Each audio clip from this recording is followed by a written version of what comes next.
Hello, Canada. Hello, United States of America. Greetings to all of you here with me in Panama and all over the planet. My name is Kevin J. Johnston. This is the Kevin J. Johnston Show that runs every single Tuesday at 9 p.m. Eastern Time. Oh, we want to say welcome to all of you. Thanks for being here once again. I will not be doing my 15-minute diatribe. I will not be telling you funny stories or anecdotal tales. We're going to dive right into our guests today. We've got Rob Anders joining us right now. And also we've got a special guest I'm going to introduce you to in just a couple of minutes here. Rob, great to see you once again. Tell everybody who you are and why they must care as much as I do, please.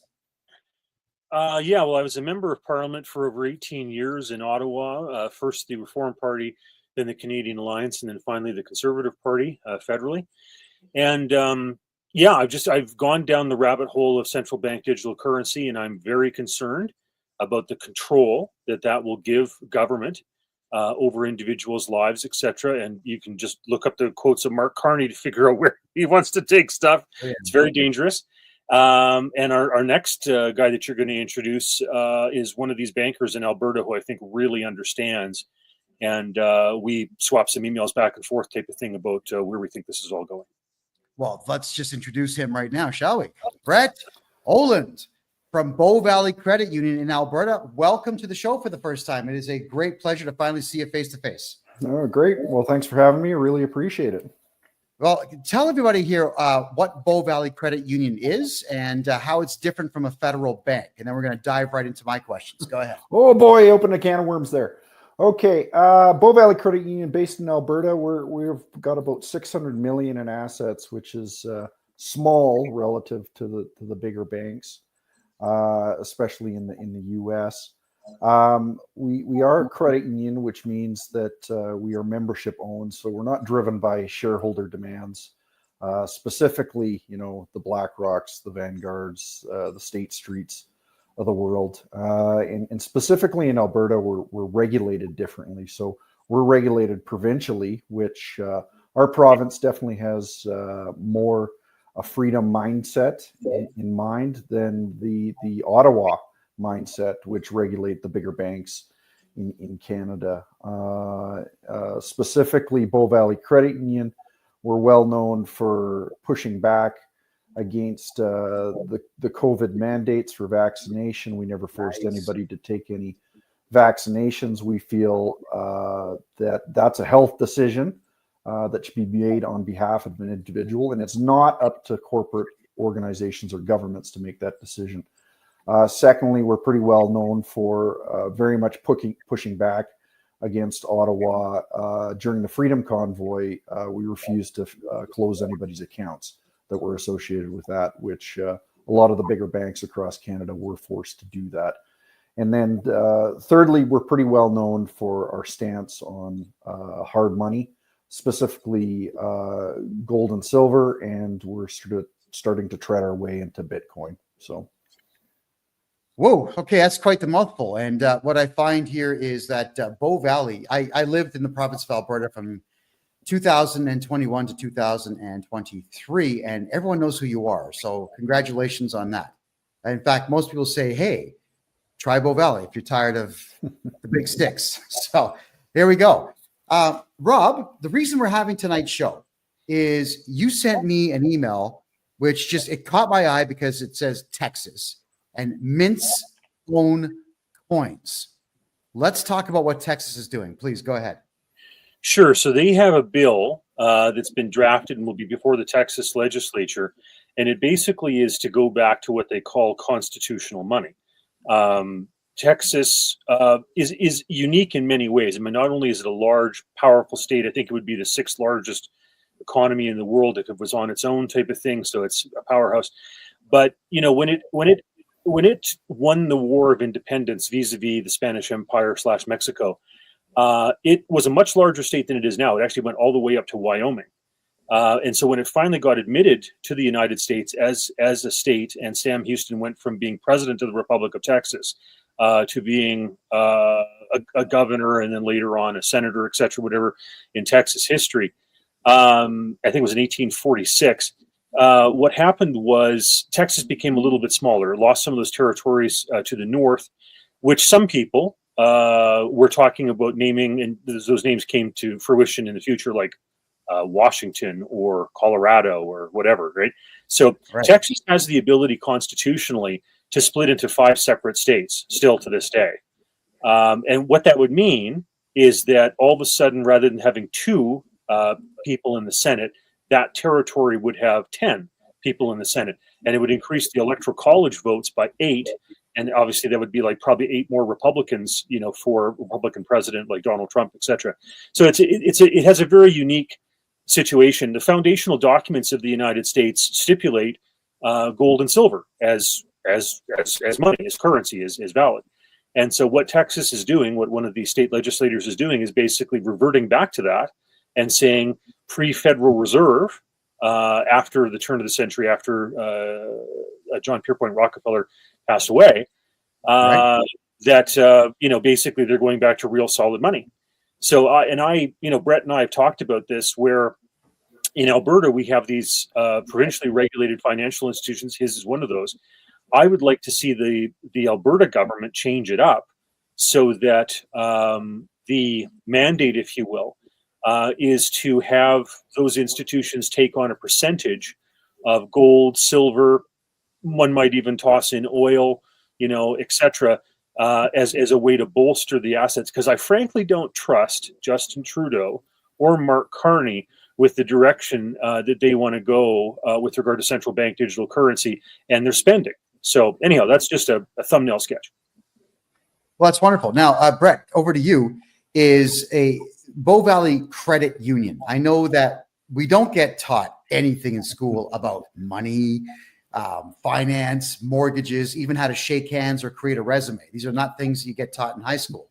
So by the time kids are 18, they've wasted pretty much 14 years of that 18 years learning nothing, in fact. So could you educate the entire populace now as to what a credit union is versus a bank?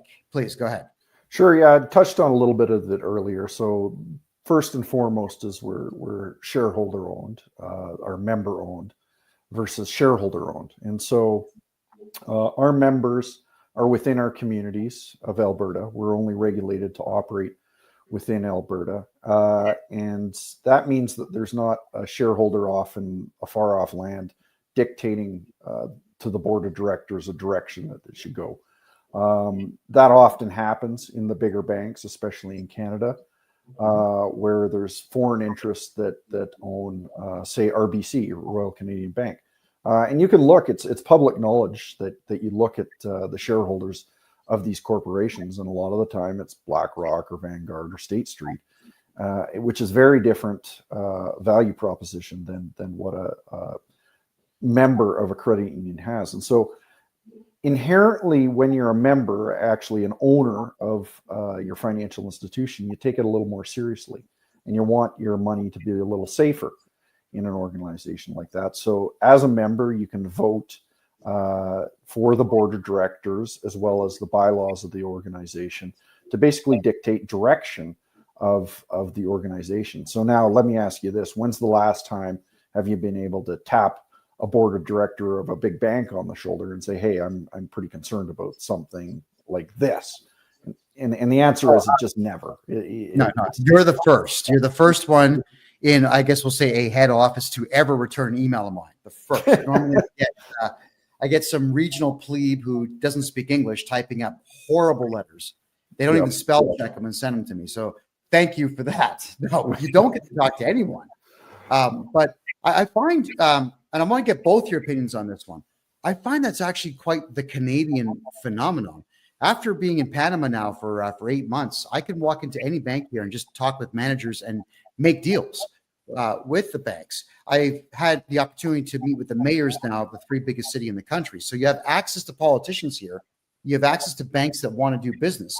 And then I noticed there's a lot of, in the United States, a lot of state-run banks where you can talk to the board of directors. Glacier Bank is one of them in Montana, for example. I had that conversation today. So why is it that banks around the world, you can talk to the upper echelon, and in Canadian banks, you can't talk to anyone? What's going on there? Rob, I'll give that to you first. I'm just a politician as opposed to the banker, but I think part of it is because we have less competition. We in Canada, when you think about it, on the federal level, you have these chartered banks, and there's a half dozen of them. And so, in the United States, there's a greater proliferation of banks. And I think that, I'm a big fan of the provincially regulated chartered stuff because, I've had my run-ins with the CRA, as we've talked about on the show before. And, and the big banks just jump and do whatever they want them to do type of thing, regardless of whether or not there's, sanctioned by a judge or whatever. So I exclusively bank with provincially regulated institutions now. I won't even touch the federal ones as best as possible. So I think it's partly that we don't have as much competition as we should. Like, I want to stress as well, like Canada used to be, and this is something to be proud of. I mean, we have, we're not proud of Trudeau or Carney or a lot of the mayhem that's going on now. But from 1817 until 1914, we had the longest running free banking system in the world. And we were an example, actually, to the United States when Polk was running for president in the 1840s, et cetera, when he was running against central banks. And, so for that length of time, those institutions, and a lot of them were actually, because, 1817 predates 1865, those were banks, a lot of them that were actually chartered by their colonies. So you think of the Bank of Nova Scotia, you think of Toronto Dominion, you think of Bank of Montreal. Okay, a lot of these were actually colonial, provincial at that time, or colonial became provincial institutions, and that currency, when they held gold or silver in reserve, was traded as far down south as the Caribbean and as far east as Great Britain. Was respected in the United States. So we actually were an example of what Polk was talking about when he was running for president in the 1840s about getting rid of the central bank, right? Okay. Because he actually had a self-regulating, in a sense, independent, private currency system. It was beautiful. And so anyhow, I think we've drifted so far from that ideal. Canada used to have 2,500 tons of gold, This is back in the 1960s. If we'd held on to that, we would be the third largest reserve of gold in the world after, like the United States, for example. And I think it's Russia or China that would come back after that, but maybe Italy now. Anyhow, but yeah, it's just I think we've lost the sense of competition, and it's been overregulated, I think. All right, and Brett, I want to get your thoughts as somebody who's in banking. Why is it that we can't talk to anybody in the upper echelon of banking in Canada? Yeah, and I definitely agree with Rob that it's called a monopolistic oligopoly in Canada. So, effectively we have very few bigger banks that control 83% of the Canadian banking system. And then you have these smatters of credit unions. There's only about 200 in Canada.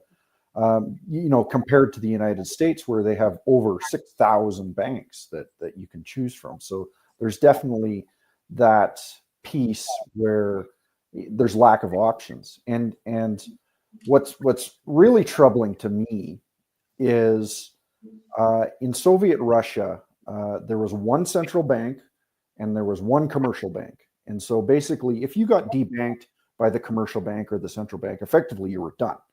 And so when you see something like almost a monopoly like there is in Canada, and the central bank, the government, and the commercial banks start to get closer and closer and closer together with the way they're talking on the same song sheet, it gets to be very troubling. Like, you can see the direction that something like this is going. Right. I want to toss into something that Brett's talked about there, and I know, for example, I took in a presentation that he did in Cochrane, where the head office for their bank is, and he mentioned Gazbank, and I was like, this guy gets it, because when Lenin nationalized the banks in 1917 in Russia, then the Soviet Union, whatever, what happened was they had it was easier to nationalize the banks in Russia than it would be. Sorry, it's easier to nationalize the banks in Canada today than it would be in Russia and the Soviet Union in 1917. In other words, they had more banks with a greater dispersion of assets in 1917. So you imagine the type of control that was when they created Gauze Bank. Canada, because we have so few of these massive federally chartered banks, it actually is less banks with a greater percentage of the assets. It would actually be easier than what happened in 1917 in the Soviet Union. That's frightening when you stop and think about it. Yeah, for sure. All right, so this is the question I've got, and it's a big one. Being here in Panama, I'm helping a lot of Canadians get their money out of Canada into Panama. I'm also helping them move money into the United States. I'm helping Ontarians move to Bow Valley in Alberta. Here's one of the issues: is the banks here. There's 52 major banks in Panama. There are 3 credit unions. The Canadian bank system, at least the federals, will not allow you to transfer money. Banks in Costa Rica, Mexico, Honduras, Panama, possibly even Brazil. And the banks around the world are saying, you know what, we're not dealing with Canada anymore. It's become a joke. So, Brett, I'll put this to you, is why are Canadian banks not allowing Canadians to buy crypto and move money around the world, even for investment? Well, it stems back to around the year 2000, 2001. And if you remember, that was the terrible day that the Twin Towers went down on September 11th, 2001. And suspiciously, very quickly after the towers went down, in Canada and around the world, they talked about a lot of these anti-terrorist mandates that, well, if we cut off the funding to these terrorists, then we'll be able to stop terrorism altogether. And it's always, they put in these rules always, it's for your safety and security is really where it starts. And that was sort of the impetus of what we call FinTrack in Alberta. And FinTrack is basically the oversight body. And at the time in 2001, I don't think anybody complained that it came in and that it was going to surveil basically people's bank accounts. And FinTrack is a fairly benign organization. And really what it does is basically tracks people's information. So if money's coming in or out of a bank account, as a financial institution, a lot of the time we have to report on it. But often FinTrack comes up with these rules. And so if there's rules, say you own a car wash, or you deal in cryptocurrency, or you're, dealing in drugs, or whatever it is, like there's all these rules around FinTrack, and those rules just continue to expand.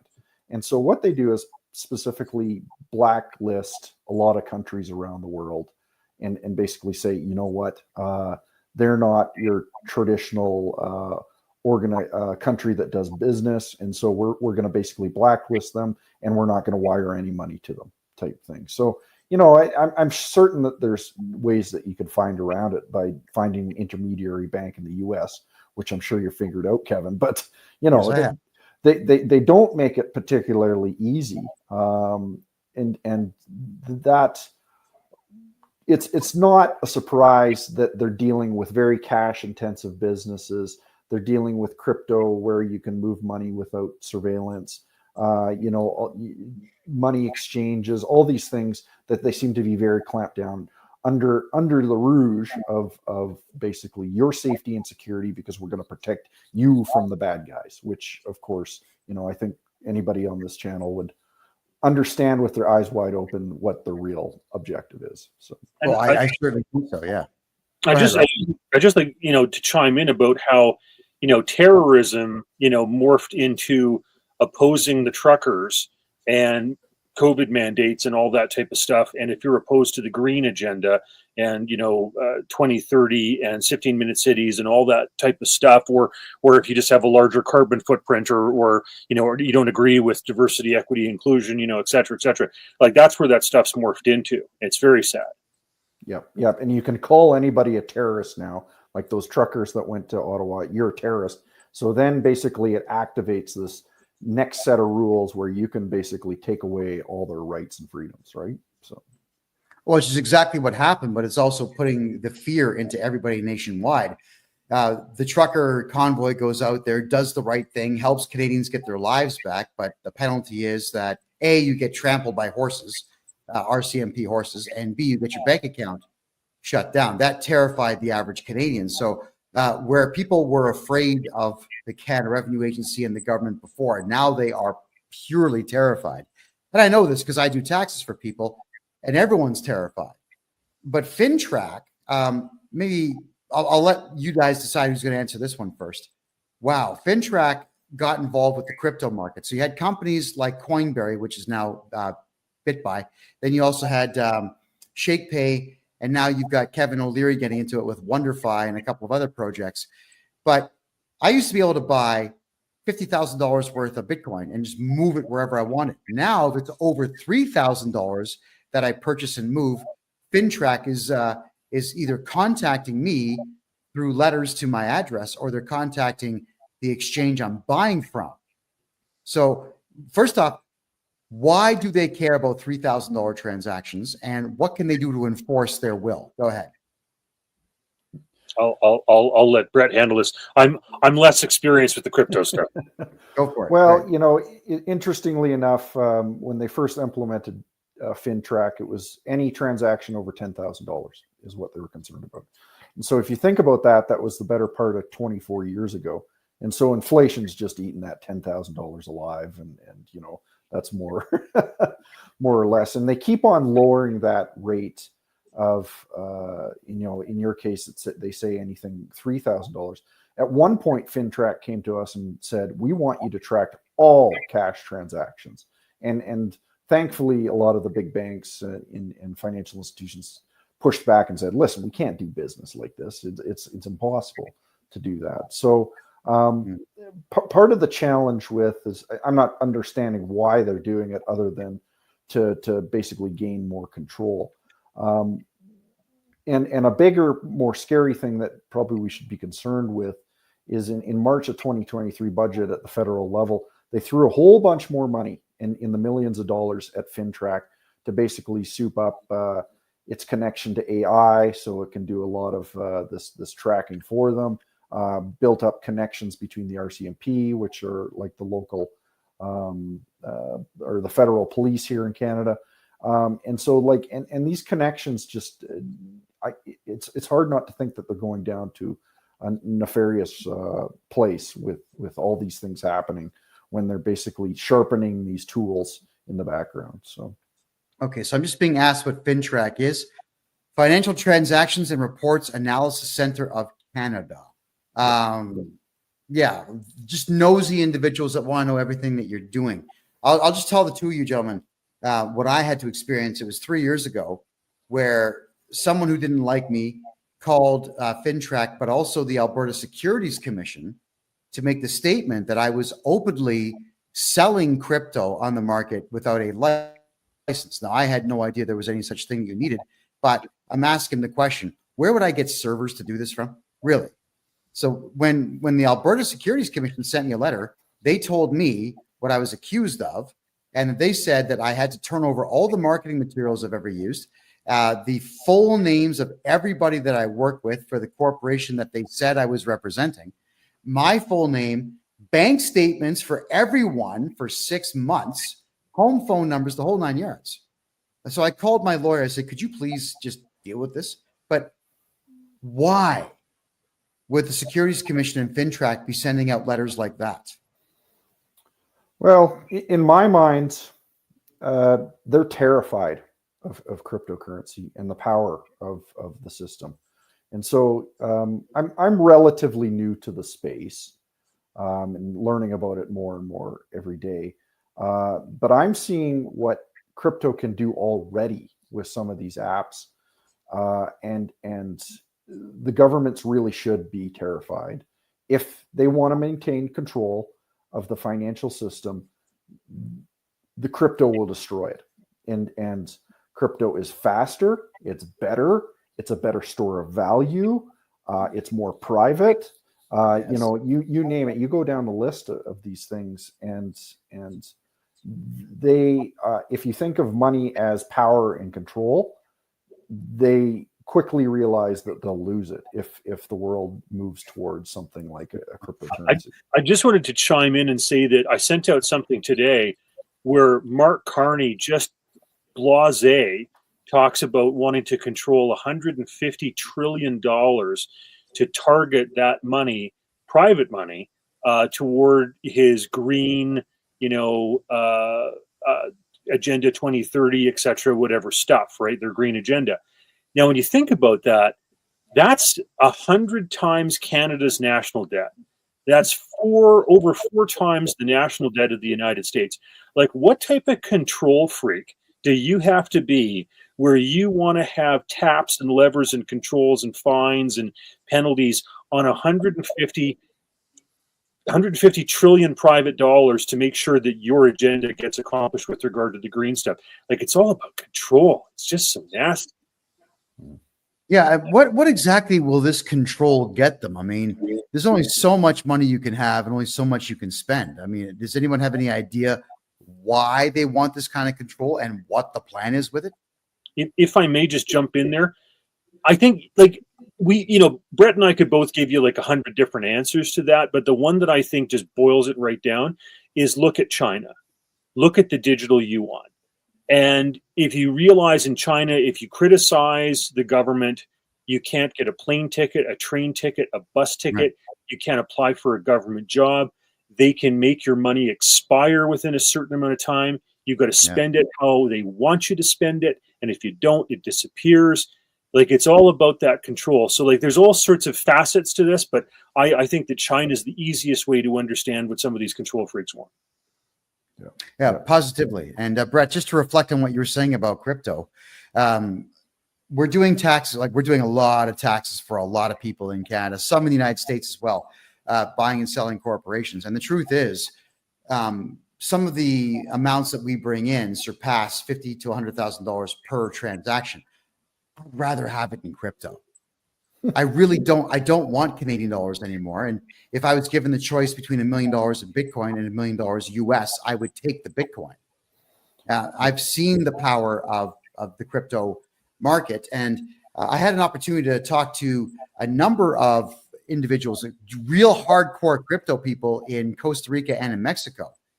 And what you're dealing with is millennials. I don't agree with their left-wing politics, but the younger generation under 40 understands crypto pretty implicitly. And they're buying houses with it, and they're doing investments with it. They're buying private jets with it. It's an incredible system. So now I guess the question would be, how would Bow Valley Credit Union or provincially chartered banks like yours get into this market and profit off of it? Well, and this fundamentally goes back about 3 years, and a lot of what we're talking about here, central bank digital currencies, government control. I think a big piece that we're going to have to worry about over the next decade is inflation. And so the devaluation of specifically the Canadian dollar in our case, but I don't think anybody should be blind to the fact that with the new Trump administration coming in, a lot of what he's proposing is going to be massively inflationary. And I think you have to pay attention to what he's saying of putting tariffs on all the countries around the world. Don't move away from the US dollar. Effectively, what I think Trump is trying to do is trap people in US currency, whether you love him, hate him, or an indifferent with Trump. What he wants to do is get the debt of the United States under control. And to be able to do that, he basically has to inflate the US dollar to high heaven. And so what we're trying to do as an organization is make people aware for educational purposes that we think that inflation is coming and it's coming to stay, and get into hard assets. And so we talked a little bit about cryptocurrency and Bitcoin. We're pretty big proponents of gold and silver that have throughout history been very good protectors of wealth, as well as other hard assets. We're talking land, we're talking housing, we're talking apartment buildings. Anything that you can drop hurts your foot is effectively what you want to be into. And the last thing that you want to be into is like sovereign debt, like sovereign bonds. and low interest paying accounts and things like that, because they're just going to get wiped out over the next number of years. So, yeah, actually, speaking of low interest accounts, maybe you could reflect on this one quickly. I made a presentation to the mayor of Panama City. We were talking about banking. One of the big things I really want to flog is banking here. Everyone knows Panama for the canal and nothing else, right? So I said, we got to market this city. The city's got incredible technology, 35-cent subway rides. The subway is better than Toronto and New York's combined. The infrastructure is here. Let's market what we have. And then I said, look, you've got some banks that'll pay starting off at 3%, but they go as high as 12 if you put the right amount of money in and lock it down for the right amount of time. And then I showed him TD Bank from $0 to $1,000, 0.01%. $1 million, 0.01%. And they're all, what? What's going on in Canada? We thought Canada was rich. Thinking, no, I told the truth about it. But what is it that's driving Canadian banks to pay nothing in interest while they rake in billions every quarter? Go ahead. Go ahead, Rob, if you've... Well, I guess you get away with what you can get away with, right? And so if you can do that, you do it. I wanted to touch on this idea of, crypto and commodity-backed currency. I'm a believer in commodity-backed currency. I agree with Milton Friedman. I think he gave the best description of the gold standard, et cetera, that I've ever seen. I like private crypto better than I like central bank digital currency crypto or whatever, right? Because that gives the government gobs and gobs and gobs of control. I know a friend of mine who's an energy trader for Royal Dutch Shell said that there was some other system that Cato Institute had talked about, but he didn't know the details, et cetera. But I think it's hard to beat a commodity-based currency. First the world started off with barley in like Mesopotamia for about 2,000 years. Then it went to gold at around 500 BC, and then eventually silver, and then copper. Various countries, whether the Roman Empire, the Chinese, messed with copper, and the final one, kind of with the petrodollar in Saudi Arabia and the United States, with oil. Those are the five. And I know that Holland dabbled with tulips and other places with seashells and salt and whatever. But I think those five things, those five commodities I just talked about, are money, and gold is the king of them. So I'm a big fan of that. I think that thousands of years of recorded history since Herodotus, kind of prove it. Yeah, and you actually see in societies like that is the lower classes actually do much better because they're compensated properly. There's a phenomenon called Triffin's dilemma, where basically whoever prints the money gets access to it first and then doesn't have to feel the consequences of the inflation. So of course the government prints the money, they're the closest to it, and the politicians, and so they spit it out into the economy, and by the time it gets down to your blue collar worker, that devaluation has already happened. And so commodity-backed currencies effectively prevent that from happening because you can't print oil, you can't print gold, you can't print wheat. And so they can't get away with this nonsense. And just sort of talking about your earlier question there, Kevin, it's this phenomenon of free money that's happening in Canada, in the Western world over the last couple of years. It's basically the social elites at the top funding their stupid agendas. And I think we start to see it in society. And when you have free money and there's sort of lack of proper compensation for all the workers, you're going to see things like prostitution, drug problems, funding of ridiculous organizations, painting rainbow sidewalks, you name it. Like it's like that you're just going to see all this malinvestment throughout society that would not happen if you actually paid people properly and weren't devaluing the currency constantly. So Rob, I got a question and answer here in the TikTok room. Joseph, if you want concrete tools and strategies on how to transfer assets and wealth here to Panama, get a hold of me on my personal website. My name, kevinjjohnston.com. Could everybody please type that in the room, and same over here on Kick? I appreciate that. By the way, guys, Look at the free information you're getting. It's amazing. Why are there only 2,300 likes right there? Could you all start going like double tap, tap, tap, tap, tap, tap? Just launch it. Same over here on Kick, please. We've got 6,000. Get everyone liking it, please. It helps the algorithm find us. Oh, and everyone see that good-looking guy on the other side of the screen there, Brett? Directly below him is that symbol. It's a thumbs up. So click it, please. It helps us gain traction in the algorithm. Rob, you're up. Go ahead. Sure. I was just going to say that, when I first got elected back in the 90s, the candidate's debt was around, $600 billion, et cetera. And I wondered if in my time as a member of parliament, my lifetime, we would cross into the trillions territory. Justin Trudeau alone has put $1 trillion onto the national debt. I mean, it's mind-boggling. $1 billion alone he was, putting off to the We charity. Brett was just talking about these little pet projects and everything else. I understand some of that was to go and actually subsidize, his wife because she had issues with his lifestyle and whatever. And that was a way to kind of do some back payments. It's just disgusting the way some of this money has just been blown away. And of course it's going to cause inflation. You can't just dump $1 trillion, of government debt into the Canadian economy and not expect there's going to be consequences, right? Disgusting. Well, part of the consequences that we're learning now is the Canada Revenue Agency has been given a mandate to collect as much money as they can, any way possible. So they are assessing people who make $20,000 a year at $50,000 a year of taxes. I know this because I'm seeing these letters on a regular basis. So it's forcing everyone to do either improper or illegal things. And I doubt very much deliberately assessing someone's taxes at more than double what they make has got to be illegal. It has to be. So, yeah, for sure. Brett, you mentioned earlier in the show that you did not cooperate with the government when it came to shutting down bank accounts of truckers at the convoy.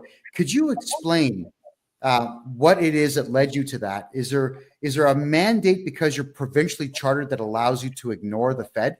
Go ahead. Well, that's part of it. So we're regulated differently. So we're regulated provincially versus federally. But this actually fell under back to FinTrack again, that tool that they seem to be sharpening. And if you know much about Canada, the Deputy Prime Minister, second in command in Canada, her name is Chrystia Freeland. And she is also in charge of the Office of Superintendent of Financial Institutions and FinTrack. And so basically, very politically driven person that basically forced the hand of the federally regulated banks to shut things down.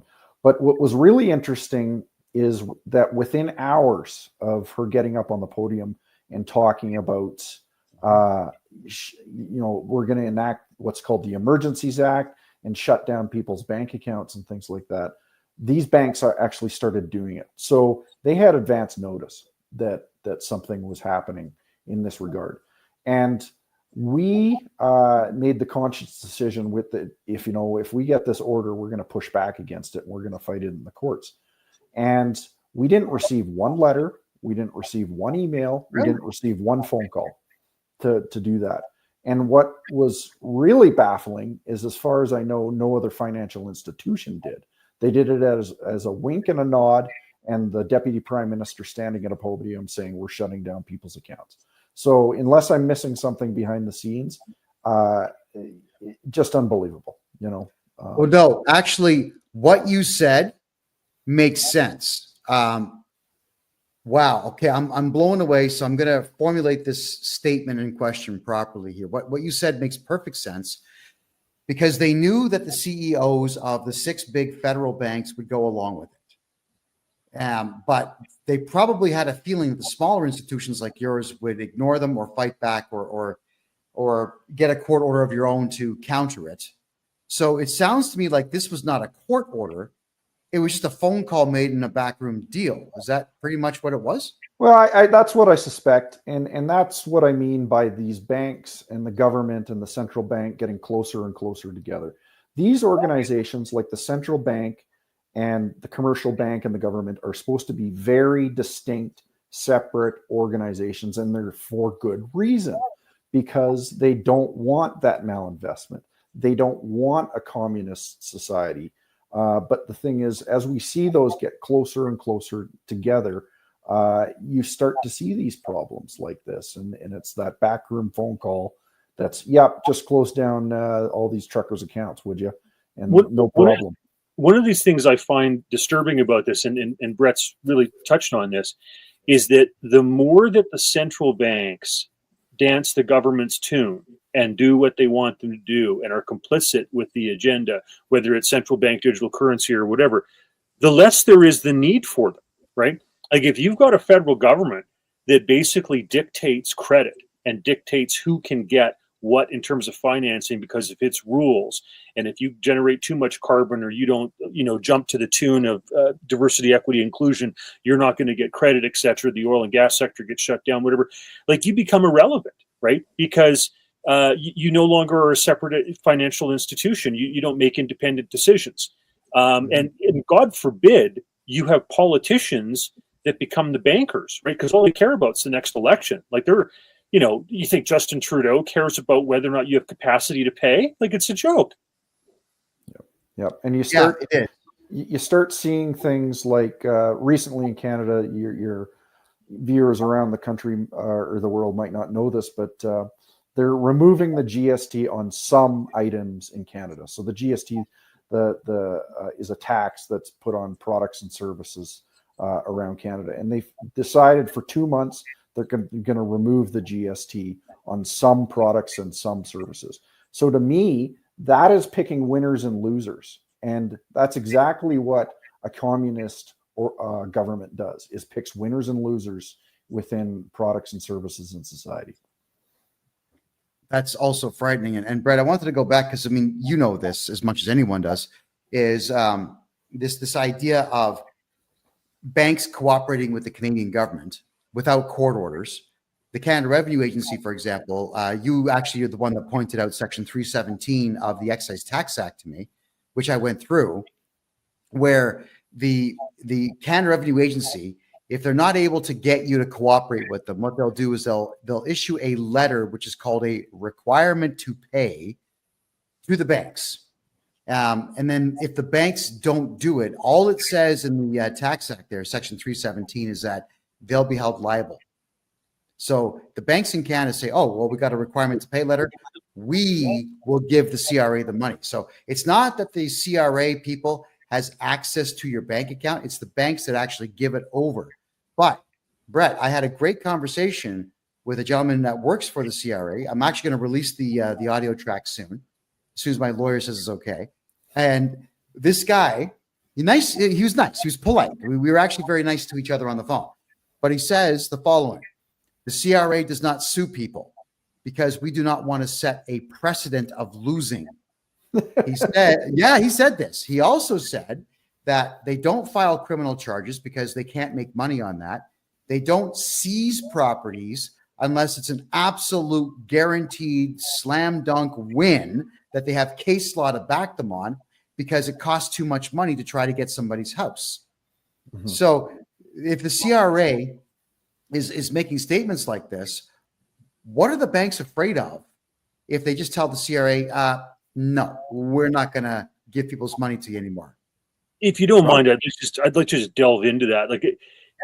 There are so many people who are scared of their audits and scared of, I mean, the CRA is now 59,000 employees. It's bigger than the Department of National Defense.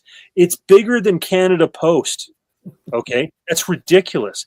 We have 8 times the number of people working for the CRA that the United States does in the IRS per capita. We have 10 times the number of people working in the CRA that Germany does per capita. It's outrageous.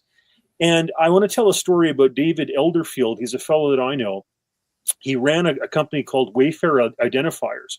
And back after 9/11, when the Twin Towers, Pentagon, etc., got hit, he came up with a system that could identify the contents of 95% of the sea cans, the containers that were coming in. And you take this thing, you put on the side of these things with a spectrometer. It can determine parts per trillion of whether or not there's drugs or explosives or human cargo, etc. Right now only 5% of the shipping containers get checked. Okay. Now China took an interest in this. Surprise, surprise, because they're involved with fentanyl and opium and human trafficking and all that stuff. So they pretended as though they took an interest in it. Well, within days of China making an offer, etc., all of a sudden the CRA pressured the banks, and this poor guy got shut down. He was going to do a sale to an American company worth, I think it was $14 million US, or at the time about $20 million Canadian. Canadian Border Services loved what he was doing. Homeland Security loved what he was doing.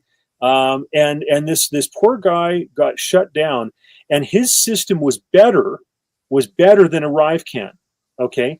And now the government's talking about throwing away a huge chunk of money on ArriveCan 2.0, which is going to allow smugglers to identify people crossing the border, when they're going to be there, what vehicle they're driving, what their telephone number is, so they can track it, etc. And load a Lexus bumper, full of drugs, and then pick it up on the other side. And the government's thing was, when he did Wayfair identifiers, they said they didn't want to pick winners and losers. Well, here you've got this government. You've got people tied to the Liberal Party who were getting hundreds of times the amount of money that Wayfair identifiers was going to be allocated or whatever. And it's ridiculous. Like there's so much feather bedding and corruption, and the idea that we would allow more of this carte blanche is ridiculous. Anyhow, sorry, that's my rant. Oh, of course. So, Brett, why are the banks not just saying forget about it? Because when I read the Excise Tax Act, here's what it gets really interesting about the act versus the law. Whenever I look at criminal law, for example, there's always a punishment for something that you do wrong. But in any of the tax acts, there's no punishment. It just says you'll be held liable, which means we're going to get really mad and shake our finger. And that's it, because they only have 50 lawyers for the entire country, the CRA. They're all provided through the Department of Justice. They don't sue.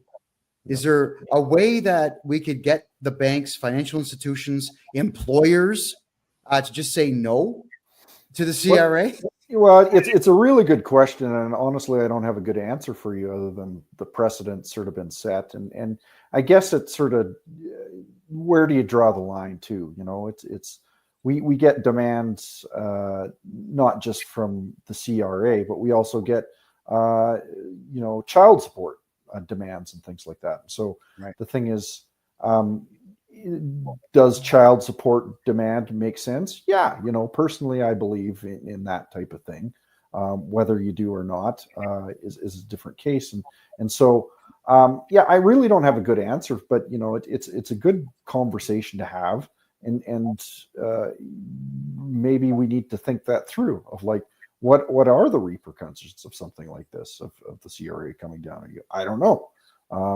I've never been bold enough to try it. So, well, and that's a fair answer. Absolutely a fair answer. All right. So, because it's an issue that's near and dear to my heart. This is why Alberta should seriously be looking at having its own revenue agency, right?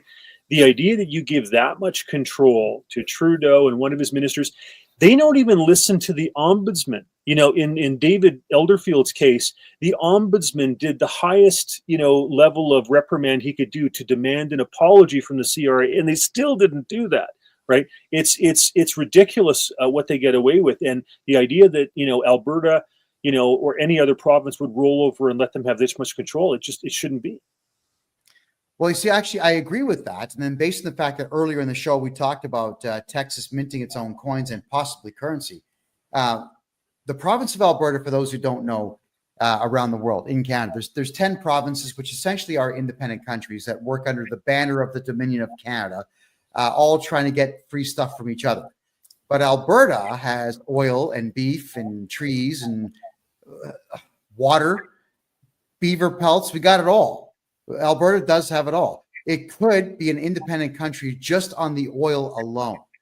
So do you gentlemen think that there is a way for Alberta to have its own minted coins and, like you said, its own revenue agency where all the money, actually, could Alberta be its own country? Let's go through all three of those. Brett, if you wouldn't mind, I'm going to maybe address this first and then turn it over to you because of what you guys are doing. Okay. Sure. Because Brett's really tackling this in a head-on way.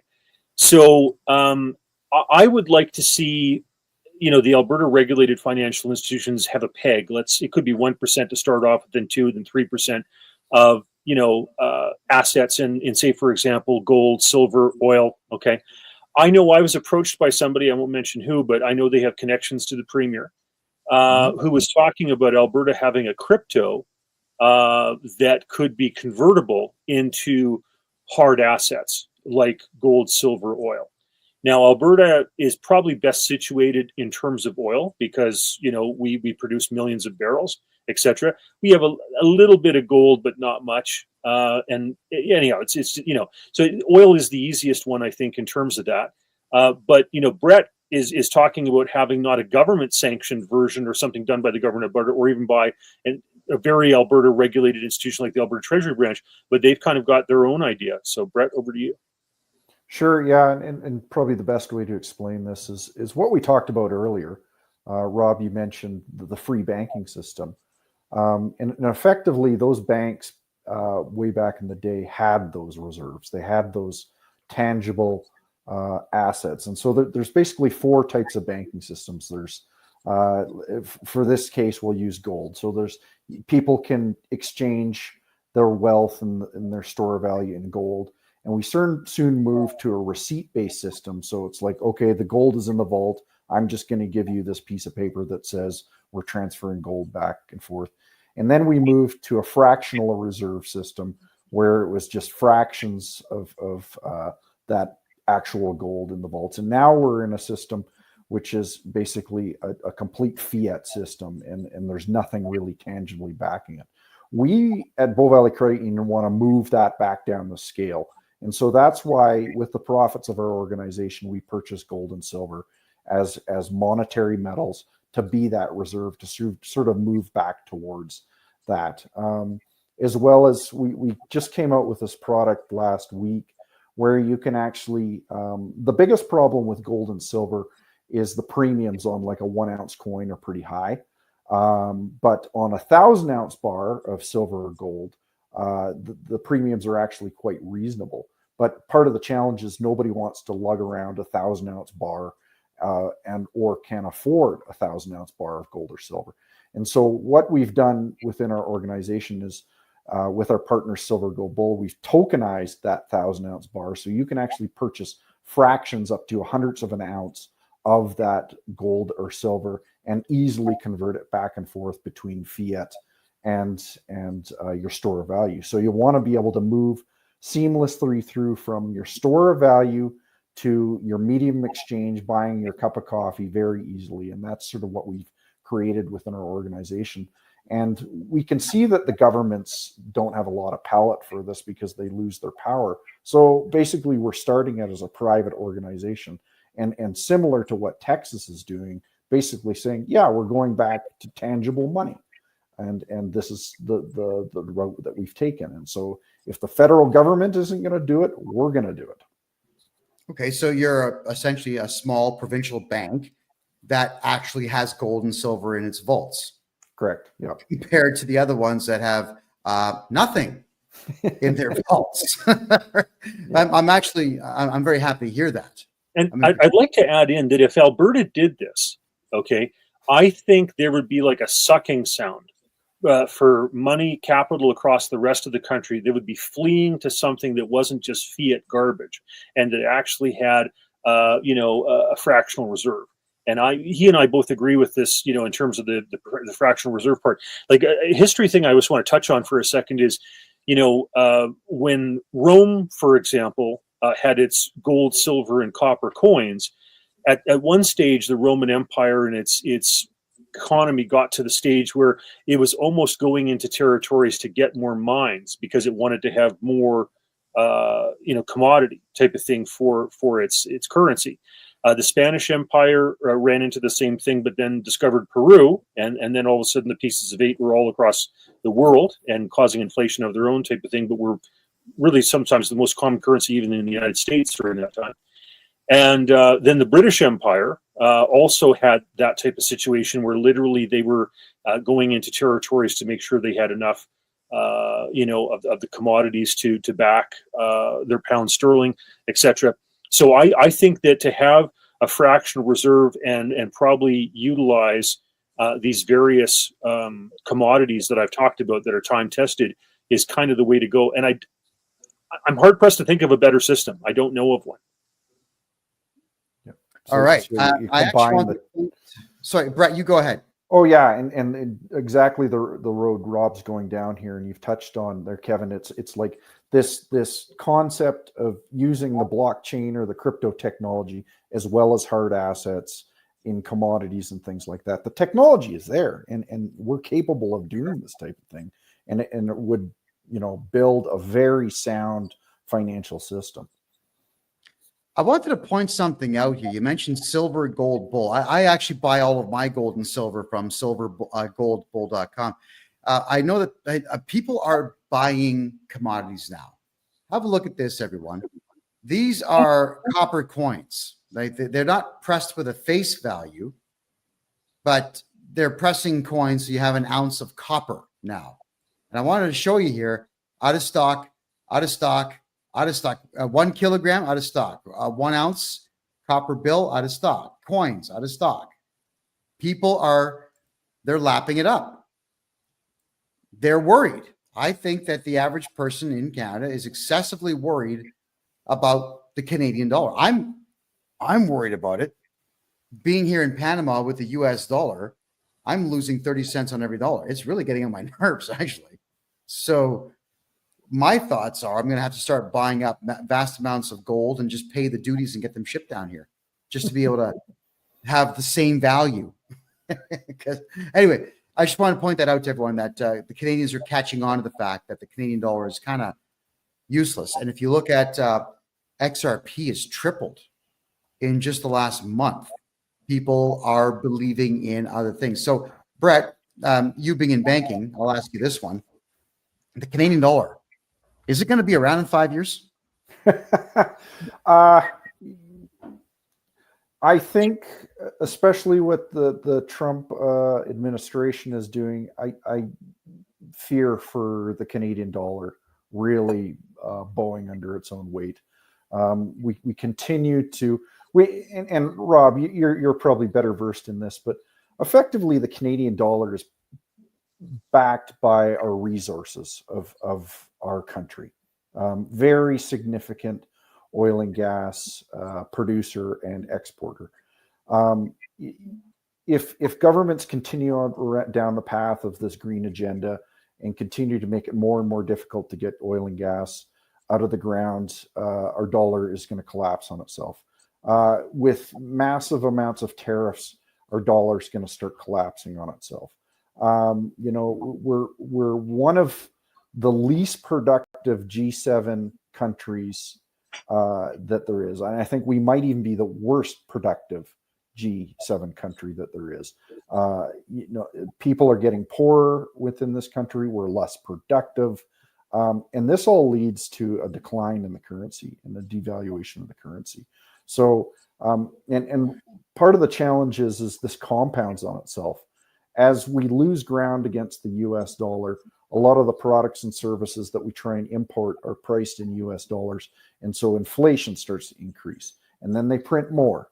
And then inflation increases again. And then they print more. And you get into the super cycle of where it really perpetuates itself. And it's no wonder you're seeing things like hard assets out of stock, because people recognize this. And especially in Alberta, they're clawing and scratching over people to get into housing and in land and just put my money somewhere, because they don't really understand it, but it's just get it into hard assets, get it there. Right. It's really just unbelievable, frankly. So, okay. So then I guess here's a real good question for you then, based on what you just said.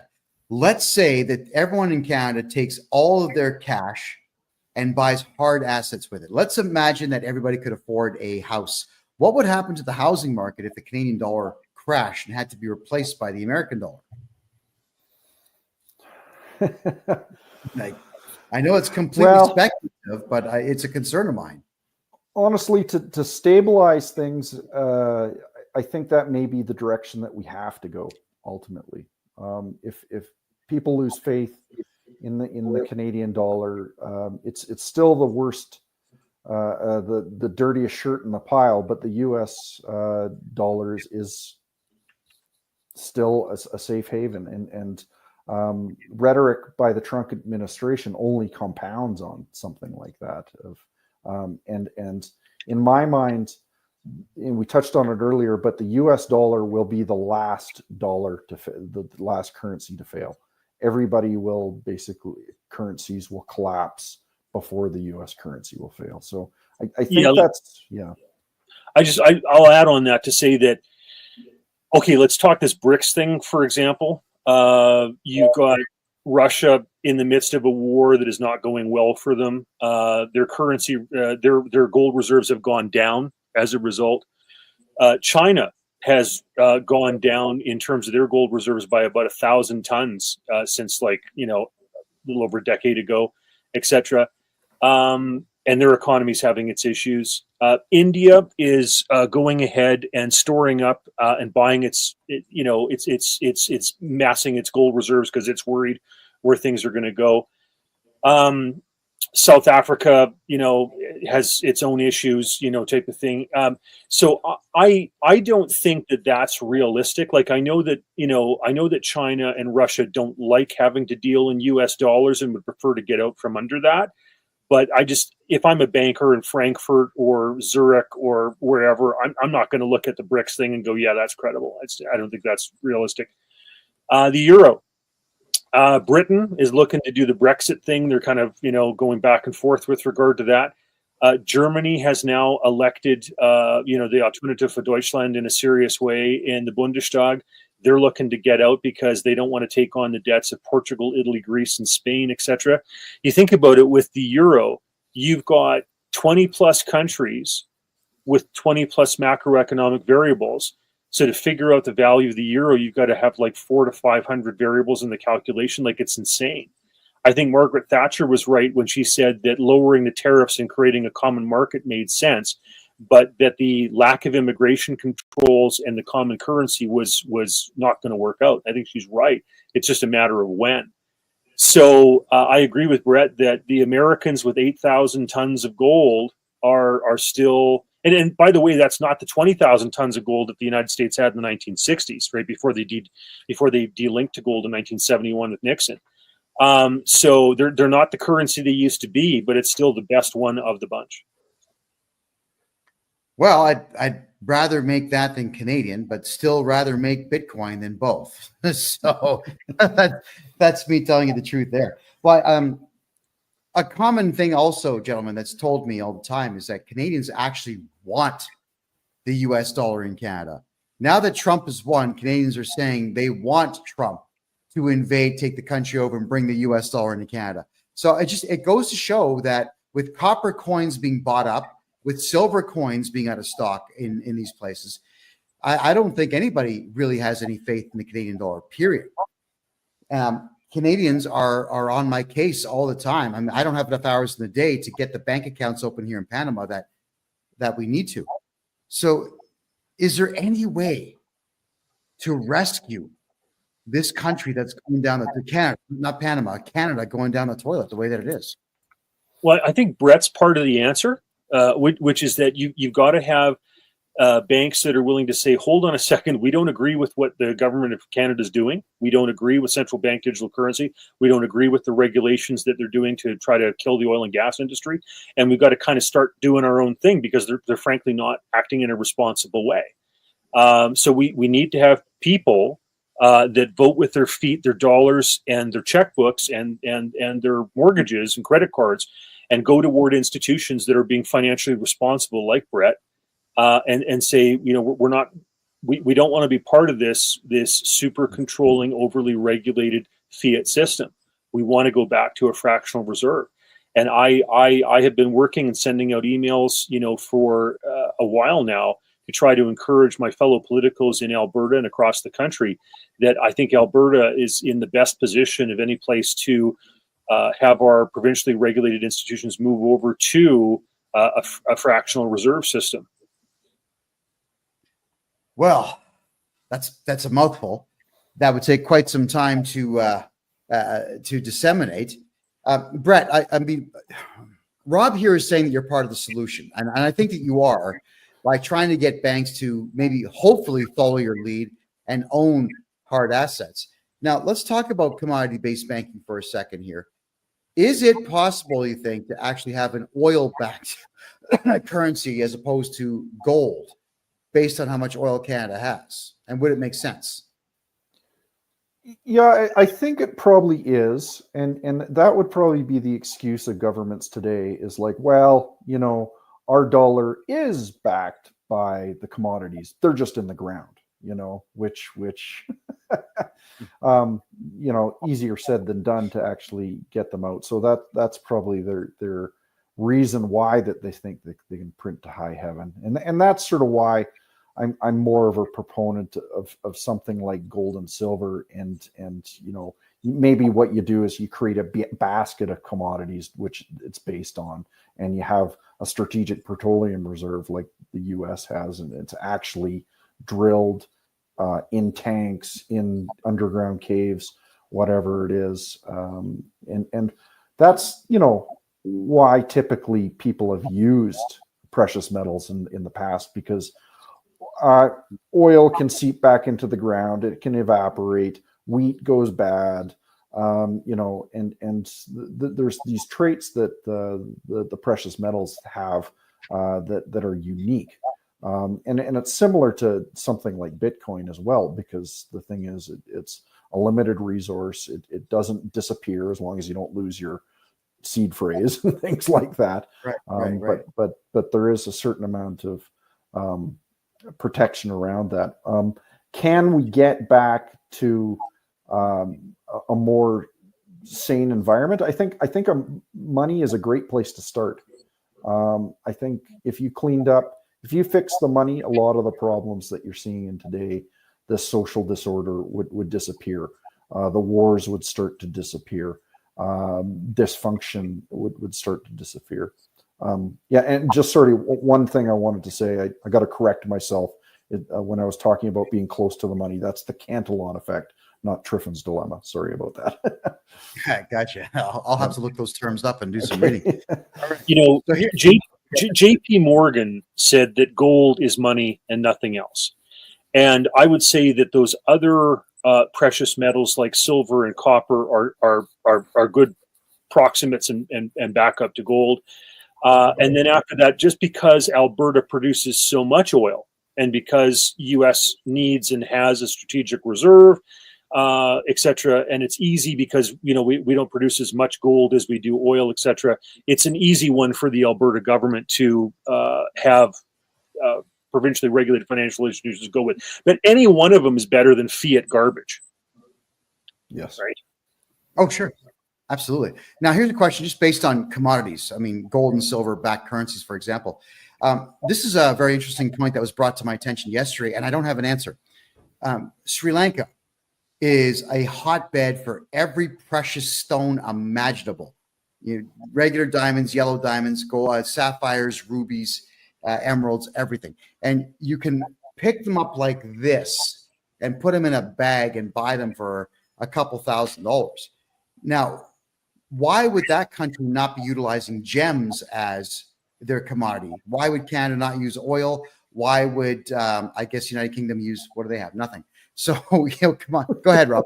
Well, precious gems are precious, right? Of course. But the problem is, let's say you take a guy like me, okay? How am I supposed to be able to ascertain the value of one diamond versus another? I'm just not that much of a connoisseur of diamonds or emeralds or rubies or what have you, right? The great thing about gold and silver is that when it's stamped and it says that it's 99% pure or whatever, as long as it's not China or somebody putting out some fake ingots or something like that, you hopefully know what you're getting. That's I think the difficulty with precious stones is that and as well there's industrial uses for silver and even for very fine gold in terms of electronics and various things. I guess there is for diamonds when it comes to like drill bits and stuff like that, but those probably aren't the ones that they're going to want to use as a currency, where they probably want the more refined stones, the ones with less inclusions in them and stuff. Whereas the industrial diamonds that are used for drill bits are much rougher and not as pretty. So that's my answer to that. But Brett may have some other wisdom to offer here. Yeah, sure. And you really go back to the definition of money, whether it's fungible, whether that means whether you can just trade it, whether it's durable, whether it's, can stand up to a little bit of wear and tear, where it's portable, you can move it around, recognizable, which exactly what Rob's talking about there. I can't recognize one diamond from another, and as well as the stability. And, you take a look at that stability as a key trait of money. And I think it's safe to say that any fiat currency in the world today does not have that stability. And I think people recognize that. So, something that Brett just said, like, I can't tell the difference between a diamond and a cubic zirconia. I mean, I'm sure there are. Yeah, I mean, jewelers could maybe, but I can't. So I think that's part of the problem. Well, a cubic zirconia is something that I would deliberately go look for if I was going to put a ring on someone's finger. I'm not buying diamonds. Yes. You're right. You'd have to be trained to know the difference between the gems. I get it. I've just not been able to figure out why a country that has so many wouldn't use it.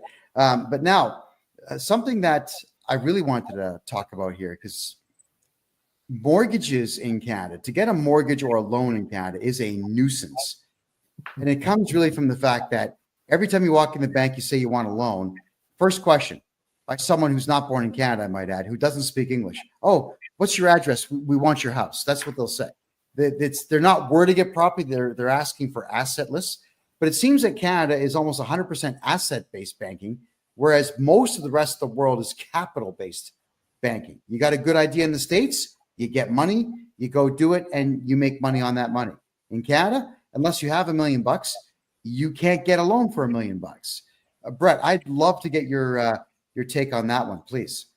Yeah, no, we're especially seeing some challenges. We're considered income-based lenders, and that's becoming very difficult, especially with the baby boomer generation retiring, because they don't have any income. And so when most of the financial institutions in Canada are income-based lenders, or collateral-based lenders, like you're talking about, it makes it extremely difficult to do a lot of type of lending.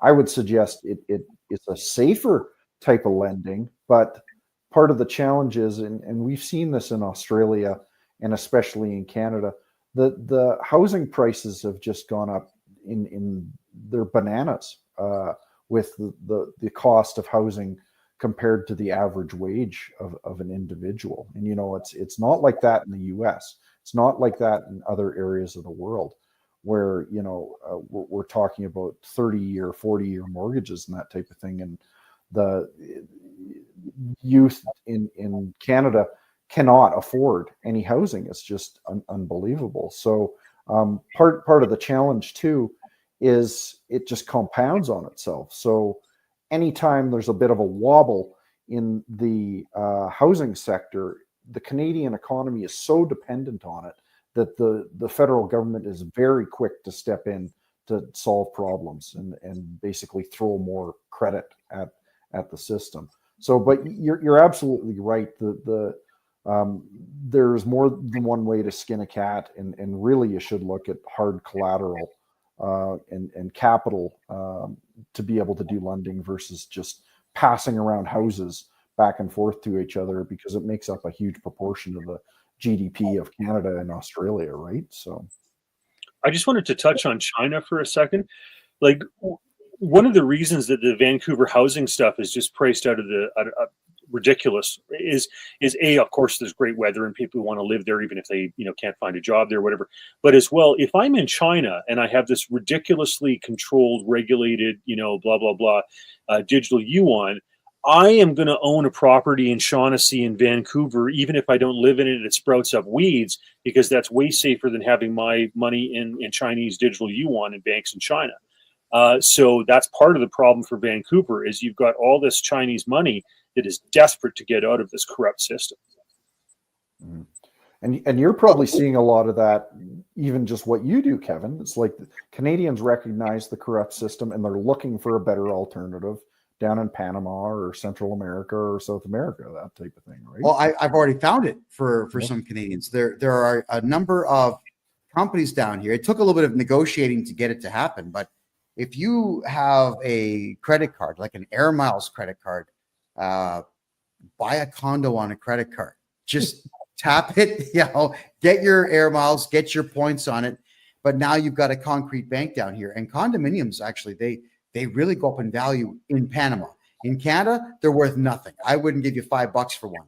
But here, I'd buy half a building worth of them and Airbnb them out and watch them grow in value. So you are correct. I am seeing Canadians and Americans, mostly Canadians though, putting their money down here where it's affordable. And I keep alluding to this in my show. My grocery bill is $30 or less per week. There are restaurants that have plates of food bigger than my head for $2-3. I'm stuffed. I can't even finish the meals. 50-cent coffees, 50, 60-cent donuts, $1 slices of cake, 6 inches across.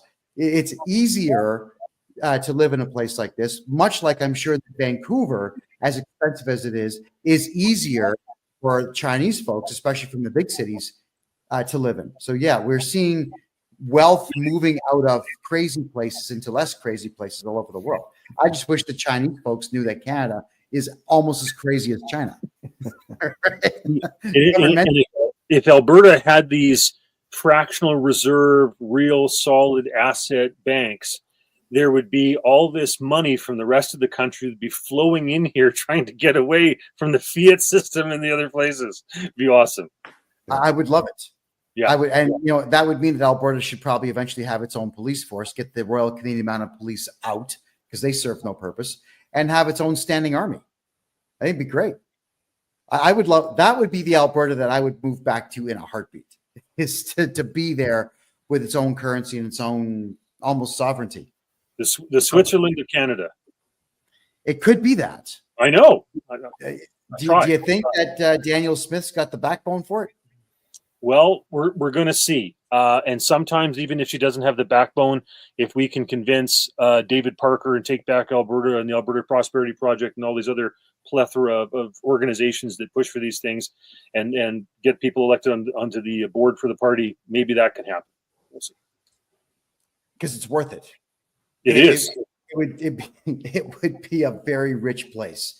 There would be jobs everywhere. And the other good part too is that I think the left wingers would finally realize that they don't belong in a commerce-based society. They'd leave. They'd go to Vancouver, go poison that place, and Alberta would just be bang on. Brett, get started. We want this to happen. Yeah, well, I think banking is a small part of it, but you touched on some other things there. That the police is a problem, the legal system's a problem, taxation's a problem, education's a problem, justice is a problem. Like there is rot everywhere, so it's a big job to fix, and I hope we're on our way to being able to do that. So. Yeah, somebody just commented here in Kick that when I said I pay $30 for a week of groceries, they just paid $30 for one whole chicken. Wow, and I'm not surprised. I'm truly not surprised. So if you're in Alberta, everybody, the only place I could recommend to you right now is buy a cow, buy a whole cow. Should cost you about $2,400 to do that. It'll last a family of 5 a year and a bit. Buy whole cows. Forget retail. Retail is crazy. Brett, let's talk about Bow Valley Credit Union now, because let's push you a little bit here. You're the first CEO of any bank in Canada to ever speak to me, so thank you for that. And now that we've got you here, talk about what products you offer and why you're better. Sure. Yeah, we touched on that big one that we just launched is the tokenized metals. We call it an e-metals account. And what the benefit of that is you can move back and forth seamlessly between your store of value and gold and silver into fiat currency. We're big proponents of Bitcoin, although we don't have a lot of products and services around that. We see the value proposition there.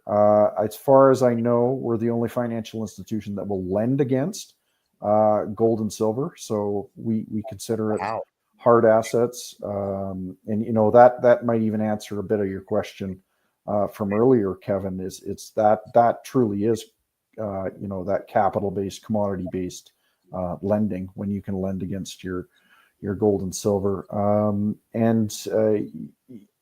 Our board of directors is aligned with our thinking, which is really important. Very freedom-minded and liberty-minded, entrepreneurial spirit. It helps a lot that we have an organization that's backed up with a staff and the board that are aligned in their thinking, and that there's problems in this world, and we're just trying to do our little part to help solve those problems for people. There's limitations on what we can do. You can't really ask us to break the law. We won't do that for you. But the thing is, it's a whole lot better than a lot of what you'd get at another financial institution out there. You can actually get somebody on the phone, which is pretty unique, instead of talking with somebody in Bangladesh. You're talking to somebody in Alberta. All our staff are Albertans. They have a vested Albertan mindset, and we've tried to do things a lot differently from other credit unions, and especially the big banks in Canada. So, and you've got internet banking at your institution there. Yeah, we're a full service financial institution, so pretty much everything that a bigger bank can do, we can do as well. So the simple stuff: email money transfers, Visa, debit cards, all the above. Yeah. Huh, okay. Oh, and an app where you can take a photograph of checks and deposit them. Yep. We have that. We have a lot of people that are still. We're big proponents of cash. We like people using cash. I think cash is going to continue to be very important. And so we are pretty adamant that we want cash services to be used as well, which, a lot of financial institutions seem to be moving away from it. And a lot of businesses too seem to be moving away from cash, which I think is pretty dangerous. So I think it's ridiculous. No, it's ridiculous to do so. Absolutely. Now we got a great question here in the TikTok room. This is from Ian Brown. He's asking, will you loan against Bitcoin or other crypto? We're not there quite yet. It's the loan to value would have to be pretty low, just because Bitcoin is pretty volatile. But we need a couple of things in place before we can be able to do that. We need to be able to house your Bitcoin with a custodian. So that way, if you can see the math behind that. If you have your Bitcoin and our fiat cash and disappear, that's a problem. So we almost need to have your Bitcoin with a custodian. That can be a big challenge for a lot of Bitcoiners. They want their keys, their coins in their possession. But we are looking at that and trying to go that direction.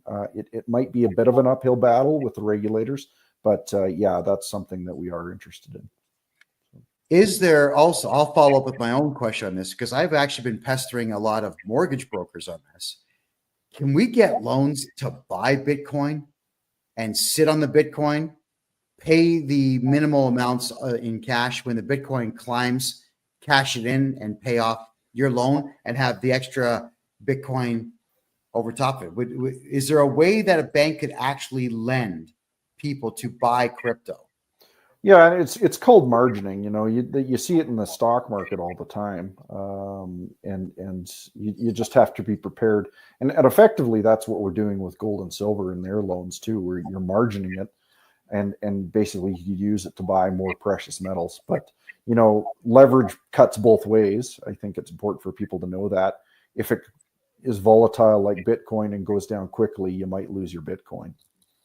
So, yeah.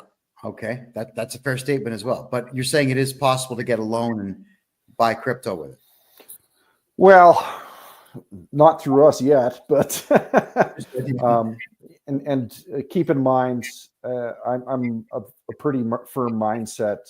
I'm more in the Bitcoin maxi camp that all other coins are shit, with the exception of Bitcoin. So I get it. I just I see where Ethereum has its uses with the millennial generation. They absolutely love to spend that back and forth, mostly on digital stuff. You ever notice how many 40-year-old virgins there are out there buying video game skins? That's stupid stuff with Ethereum, but it flows a lot. Yep. With the Russians making the announcement that they're considering XRP as a national currency, I guess would drive that up. But I do believe in Bitcoin. And that would be the first coin of choice that I would want ever if someone were to give me the choice of coins to have. So I agree with you on that. Bitcoin's the oldest. I think it's the least corruptible. And I think in 5 years, it's going to be worth $500,000 per coin. That's my personal thought on Bitcoin. If you have a different opinion, let's hear it. Again, yeah, not financial advice, but I expect within 3 years, Bitcoin to hit 225,000 US, just based on some patterns that have happened in the past. So that's a pretty good risk return. Yet again, this is not investment advice, but yeah, it's got incredible potential. And just regarding XRP, you know, it's got a really, really interesting use case around a medium exchange that I think has the SWIFT payment system and a lot of the banks very concerned with, because a lot of the banks' margin, especially in the US, is made on foreign exchange. And with something like XRP, that basically disappears, right?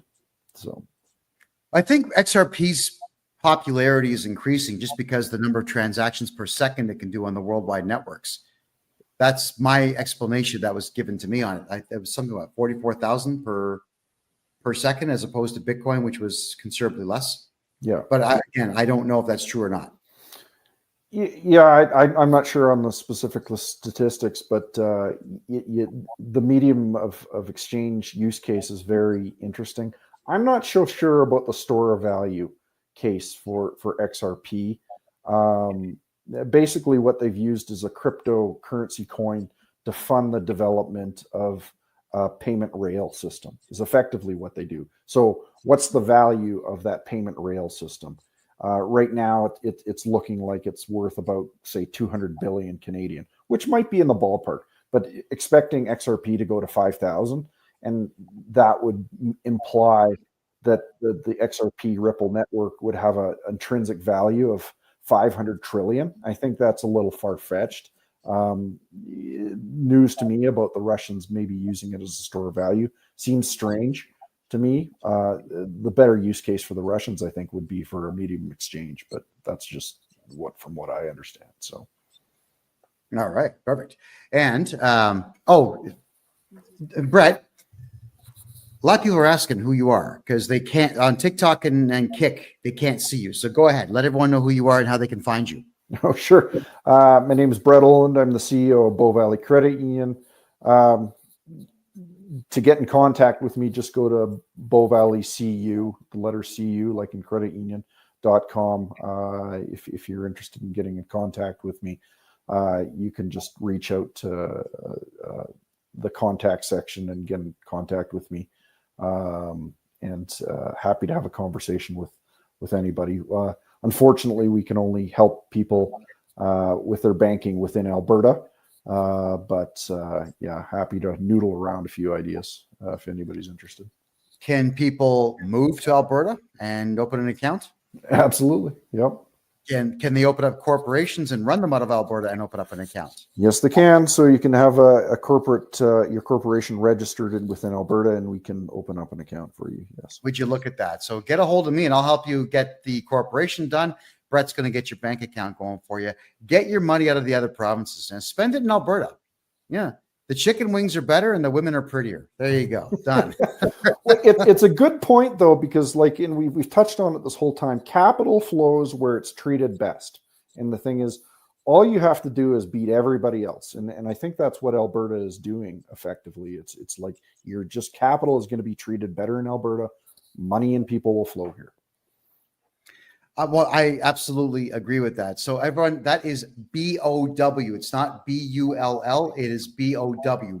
Bow Valley Credit Union. And I get annoyed because when I'm typing emails to you, Brett, I'm using the phone, I'm dictating it, and it always spells it Bull Valley. And I know I'm saying Bow. I know I'm saying Bow. It never gets, never spells Bow. Well, how long has the bank been around? 70 years, 70 years. We actually started in Banff, Alberta. Banff Park Savings is what it used to be called. We've seen a fair number of cycles, not as old as some of the bigger charter banks that have been around for over 100 years in Canada, but we've seen our fair share of licks. So, yeah. Oh, and that's 2 words, guys. BOW, and the second word is Valley Credit Union. And just so everyone knows, I've got the biggest mouth in Canada. I have been declared the most controversial man in Canada. I didn't give myself that title. The Canadian Broadcasting Corporation and CTV and a few other junk outlets gave me that. And Brett, it must be true if they mentioned it. Oh, so. It has to be true for CBC. I agree. It has to be true. Brett Oland, the CEO of Bow Valley Credit Union, is the first bank CEO in the country to be brave enough to talk to me on the phone first off, and then to come on my show. The others will not return my emails, my registered mail. They won't even reply to legal letters I send them. It's crazy. So I want to say thank you very, very much for having done this. Now, Rob, you put me on to Bow Valley back in, I would say, February of this year. We were talking about the fact that the Canadian federal bank charters were going to expire on June the 30th. And immediately after that show, my email box filled up. What should we do? So I began telling everyone, do a bank run. Get your money out of Canada. Just go grab all the cash you can. Then you came back on the show 3 more times. I said the same thing publicly this time. Do a bank run, do a bank run, do a bank run. That got back to Trudeau and the powers that be. So they extended the Bank Act 2 more years. So I want to say again, thank you, Rob, for being a part of that. And Canada, you're welcome. You're welcome for 2 more years to get your money into something of value. Now, Brett, I got to ask you this. You're provincially chartered, but what happens to Canada in 2.5 years now when the federal bank charter expires? The Bank Act expires. When the federal banks no longer have a charter, what is going to happen to the Canadian dollar? Go ahead. Right. Yeah, I think it's important to note that this has been around since about 1871. The Bank Act. It always had this clause in it that they were going to review the Bank Act every 10 years, and then they moved it to every 5 years, and then they moved it to every couple of years, and they were supposed to actually review it in the middle of COVID, and I think it was 2022, and then they pumped it out to 2025, and then as you suggest, I think they put it out to 2027. I haven't done enough research on it to see if it's nefarious. It's definitely something lingering over people's heads. If you really want to go down the rabbit hole, they may be proposing to move towards something like a central bank digital currency in 2027. They are woefully unprepared to do something like that. So we may have a little bit more runway than something like 2027. But I'm not much of a fearmonger on this one, just because I just don't think there's a viable alternative that they can move to at this point. So my worry is if they get rid of Trudeau, and I would like to see Trudeau lose abysmally and Pierre Poilievre pick up a ton of seats and get a majority government. But if they swap out for somebody like Mark Carney, who is like hook, line, and sinker on central bank digital currency and green economy stuff and everything else, and has all sorts of, plans with regard to forcing people down that road of switching people out of oil and gas into, whatever. I think that's a huge problem, because Carney is a slicker salesperson for central bank digital currency than Trudeau is, and that is dangerous. Yeah, no, I completely agree. He's smarter. He's better versed. He used to be a central banker of the Bank of Canada. He went over to England and was the governor for the Bank of England. And if that doesn't scare you, nothing else would. There's constant ties back to the monarchy, and the saying goes, all roads lead back to London. A lot of the problems we see in the world today are based out of that little island, and don't let them fool you. There's a lot of trouble that England can cause, and you see it today, and they're the ones that are pushing Russia into World War III. They're the ones sending missiles over to Ukraine. They're the ones saying, "Oh yeah, we need to liberate the Ukrainian army," and these things are not good. And I thank goodness that there's people behind the scenes, that it seems at the Department of Defense in the U.S. that have some sane minds and are not letting this thing escalate. So. Yeah, and I'm just thinking, with Britain's proximity to Russia, why provoke? Yeah, it's just a tank drive away for the Russians. My guess is not my work, but someone called Alex Craner's work. Suspicion is that the UK banking system is about to collapse. The sovereign debt is they're effectively bankrupt, and so as they've done in a few other times in the past, mainly World War I and World War II, when the country goes bankrupt, they take you to war. And I think we're seeing that again, where effectively Europe is bankrupt, specifically the UK, and they've run out of options, so they want to force a war on people. That's my opinion, but I want to point out, in Canada's case, like I said, we had the beautiful free banking system operate in this country from 1817 until 1914. It's not a coincidence that ended at the beginning of the First World War.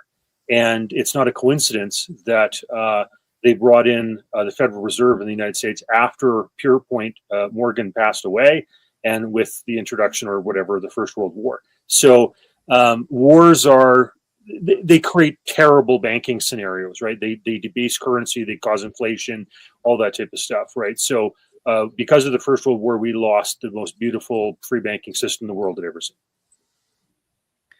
That's an absolute shame and a crime. And I am concerned. If you're telling me the United Kingdom is broken, this is the only way out for them is to cause trouble and a war. Uh-oh, look out. Now, here's hoping that Uncle Trump is going to stop that nonsense. But he's only one man. So we can't put all of our faith in just one guy. Now, Rob, this is for you. Speculation on after the election next year. Should Poilievre win a majority government, will there actually be an improvement in the economy, or can we just expect more of the same? Well, there's no doubt that he's going to be better than Justin Trudeau. Like, it's hard to be worse than Justin Trudeau, right? Mark Carney might be worse than Justin Trudeau because he's just as much of a globalist with a nefarious kind of green agenda and smarter at selling it, right? So, but I have no doubt that, Pierre is going to want to cut taxes. I have no doubt that he's going to want to, put limits on the growth of government, et cetera, which is all stuff that needs to be done to try to get our debt situation under control. So I have no doubt he's going to be better. I mean, is he going to be, as strident as maybe some of us would like? It's like when Harper came in. A lot of us were Hoperites, hoping that he was really going to tackle this stuff, and yet the bureaucracy grew, and we didn't get, a defunding of the CBC or various things that many of us were hoping for. So, it reminds me of when Milton Friedman was being interviewed one time, and this interviewer ran through a list of government departments, and Milton Friedman wanted to get rid of education. He wanted to get rid of a whole bunch of departments in the federal government. Now, if a president actually did that, oh my word, like Milei is doing in Argentina, like that's phenomenal stuff. Is Pierre going to go as far as Milei in Argentina, or what some of us anticipate Trump's going to do? I don't know. Time will tell. Yeah. Okay. So, Brett, now more of a fun question for the audience at home. For yourself as the CEO of Bow Valley Credit Union, which is a bank. What advice do you give to anybody in Canada who wants to get a mortgage or a loan? What should they do? How do you prep for a meeting with banks? Go ahead. Sure. Yeah, it's important to just sort of have your financial affairs in order. It's unfortunately for a lot of the youth, they've gotten themselves into trouble in the past, through bad creditors, that type of thing. It's important to, especially in Canada, to keep those credit scores as high as you can. Make sure you're paying off those phone bills. Make sure you're not in too many credit cards, that type of thing. Important to do that and constantly worry about your credit score. Big down payments are important. Some advice. It's difficult sometimes, but I've heard of people with 30 or 40-year mortgages. You're paying pennies down on something like that. Probably the minimum I'd recommend is a 25-year mortgage on something like that. Be honest with your banker. Never a good start to a relationship if you're dishonest. Big down payment as you can possibly manage. There are insurance programs for housing. It's Freddie Mae and Fannie Mac in the U.S. In Canada, it's Sagen or CMHC that can help with people with less of a down payment, but you do end up paying a lot more insurance premium on your house overall. So hopefully that's a few tips that can help people. Well, you brought up a good point. Credit score. Is there anything that you could advise young males, young women out there on how to build a good credit score? I mean, one of the tricks that I used to pull when I was younger is I'd get a credit card. I'd go to the bank machine, take out a cash withdrawal, 5 days later, pay it off, repeat the process, keep doing this. And then I also got a bank loan when I was 17. I got a bank loan with my mother's help for $2,000. Stuck it in a coffee can, made the minimum payments, 3 months later, paid it off, got a loan for $4,000, and I kept upping it. And I was eventually able to get credit. Would that still work today? People getting short loans and paying them off? No, absolutely. And I recommend people not overdo it. So don't get a $15,000 credit card when you can only afford a $500 credit card. And you don't need to make it huge. It's like, it doesn't say credit score with, using $500 credit. It basically just has a score out of 900. So, but you're absolutely right. You want to pay on time with interest. Don't miss those payments. Specifically with the younger generation, they're looking at phone bills because everybody seems to have a phone bill these days. Don't miss those payments on those phone bills. Those ding you pretty hard. Any utilities pay off, and important to get set up properly. Not that you ever need it, but build that cash reserve, potentially a small line of credit. You don't need, like you say, not anything silly, just $2,000 would probably do it. But honestly, keep that so you're not drawing into it, and debt can get you in a lot of trouble if you're not careful. So try and get out of debt as soon as you can as well. So.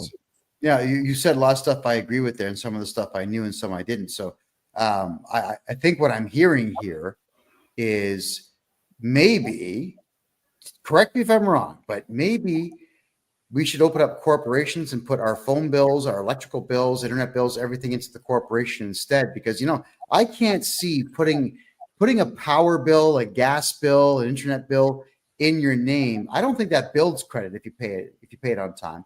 I just think it actually removes or lowers your credit score if you don't pay it.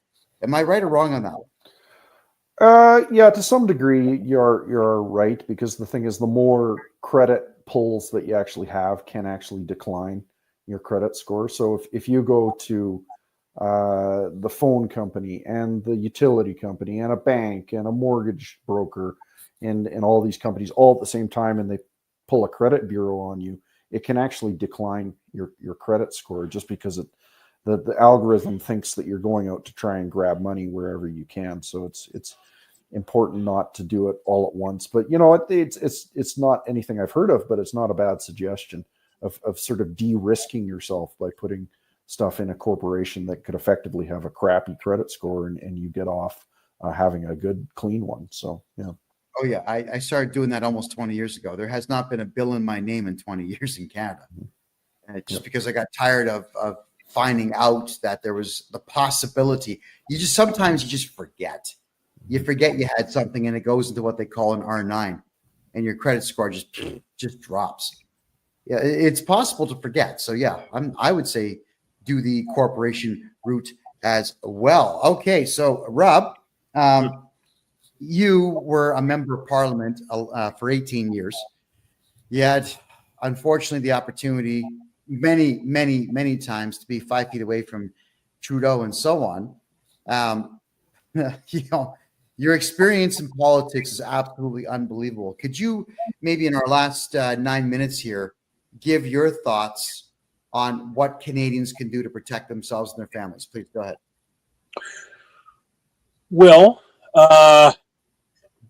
if you can pay in cash and keep cash alive, that's a good idea, because if you get to a point where 90 some approaching 100% of transactions are done digitally, it makes it so much more compelling for those who want to go to a central bank digital currency to advocate for that. So if you want to keep cash, use it. As well, I mean, I certainly have switched out to using provincially regulated financial institutions as much as I can, because the federally chartered banks will just jump to the tune of whatever the CRA and the government wants, whether it's truckers or what have you.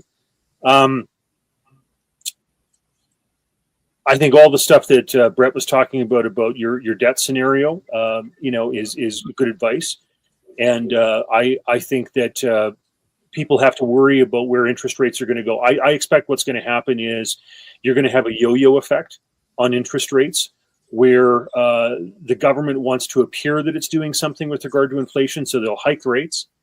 And then because they can't afford to pay their own rates with regard to their own debt, they will take it back down, especially when they see it's killing the economy or causing unemployment, et cetera. So we're seeing a bit of that right now, where they hiked up rates and they're bringing them back down aggressively because they realize it's going to have a strangling effect on the economy and on their own borrowing. So I think because of Trudeau putting $1 trillion into the national debt, there's no way you're not going to have inflation and the government periodically spiking rates. So that's going to be tough on borrowers. So there's a number of things like that. And of course, I can't stress enough what Brett's trying to do, which is to go back to a fractional reserve and to advocate that banks do the responsible thing, even if the government wants to do the irresponsible thing in Carney with a central bank digital currency. I think we need to move back to a fractional reserve.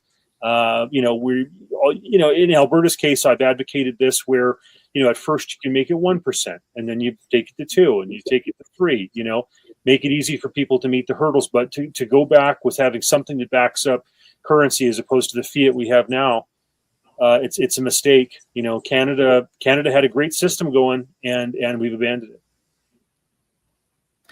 It's a shame, but I do appreciate you coming out here and telling us all of that. And Rob, we are always going to have solutions here.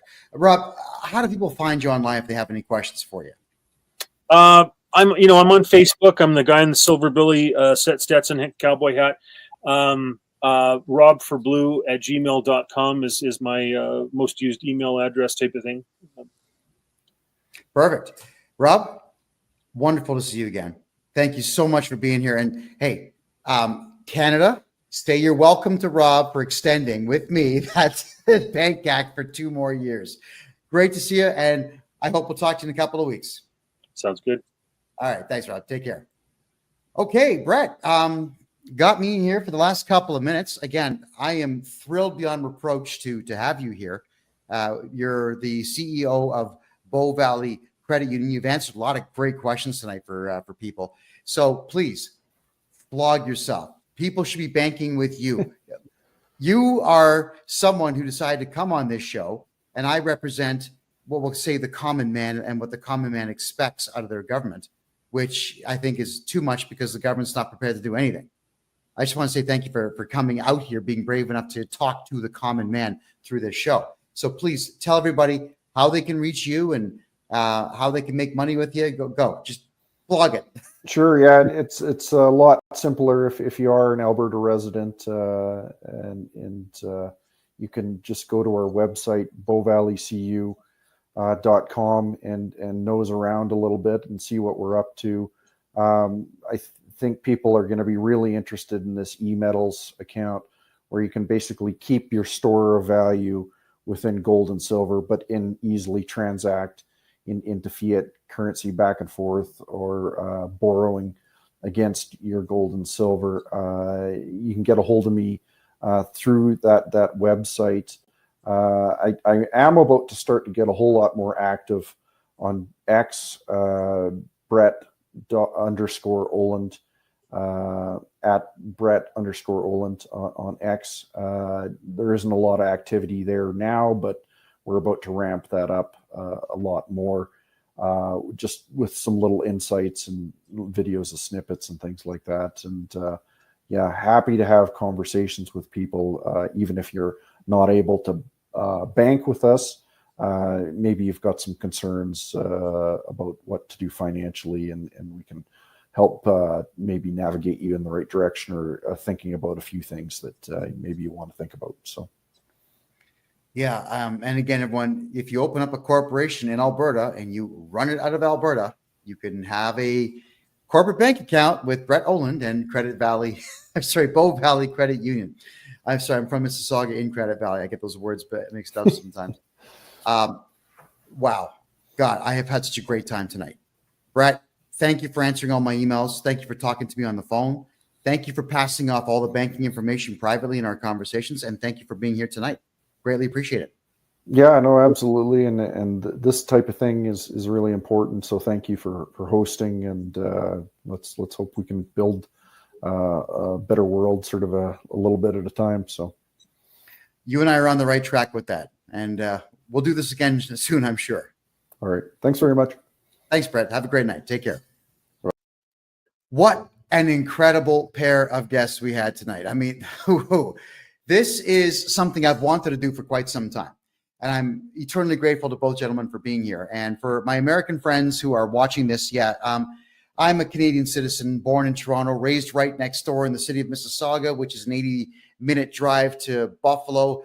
I've lived in the United States for 4.5 years of my life. I currently live in Panama. I've been to 12 countries, been to a few war zones in that time. Used to be a full-time journalist, and now I do taxes for Canadians and Americans full-time. I've had a lot of fun traveling the world, but there's also been a lot of heartache and a lot of pain, because Canada is just not an easy country to navigate. Hasn't been for quite some time, but with gentlemen like Rob and Brett coming out to help you navigate a little bit better, I know that you have a few more answers than you had before you got here. And don't forget, everybody, I buy corporate debt. That is correct. If you have a corporation in Canada or in the United States that has tax debt, regional tax debt, sales tax debt, GST, HST, any debts whatsoever, including corporate credit cards, I will buy the company from you. I will take all of your debt away. You get to go right back to zero and start over. Get a hold of me on my website right now at kevinjjohnston.com. I've been studying Canadian tax law for 40 years. I've been studying American tax law for all of this year. God, I know all the tricks now. Let's put your money where it belongs, and that is back in your pocket. Call Brett, put your money in his bank, where at least we know it's going to be safe. My name is Kevin J. Johnston. This is the Kevin J. Johnston Show that runs every single Tuesday at 9 p.m. Eastern Time, right here on freedomreport.ca. I love you all, and good night.